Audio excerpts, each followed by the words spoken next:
137 রানের মহাকাব্যিক এক ইনিংস খেলার পরেও হতাশ মুশফিকুর রহিম। মাঠ অতিক্রম করার আগে তাই হেলমেটে দিলেন লাথি। নিজের প্রতি নিজে অসন্তোষ থাকলেও তার দুর্দান্ত ইনিংসে ভর করে পাহাড় সমান সংগ্রহ পেয়েছে বাংলাদেশ। দুশ্চিন্তায় বাবর আজমরা 437 রানের অবিশ্বাস্য এমন টার্গেট পেয়ে।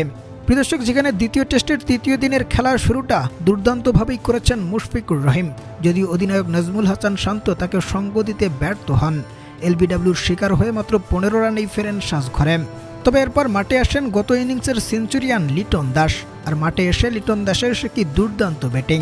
গত ইনিংসে 126 রান করার পর দ্বিতীয় ইনিংসেও খেলেছেন 69 রানের চোখ জোড়ানো একটা ইনিংস, যেখানে লিটন দাস ও মুশফিকের জুটিতে ভালো অবস্থানে টাইগাররা পৌঁছে গেলেও 69 রানের পর লিটন দাস প্যাভিলিয়নে ফিরে গেলে সঙ্গবিহীন হয়ে পড়া মুশফিককে ভালোভাবেই সামলিয়েছেন তাইজুল ইসলাম এসে।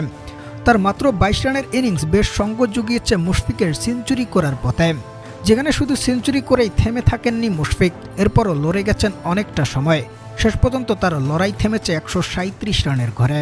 আর মুশফিকের 137 রানের ব্যাটিংয়ে তিনি হাঁকিয়েছেন 12 এবং 1 ছক্কা, এবং শেষ পর্যন্ত বাংলাদেশ তৃতীয় দিনের খেলা শেষে লিড পায় 437 রানে, যেখানে এর আগের ইনিংসে 46 রানে লিড পাওয়ার পর দ্বিতীয় দিনের খেলার শেষের দিকে বাংলাদেশ সুযোগ পেয়েছিল কিছুটা সময় ব্যাটিং করার।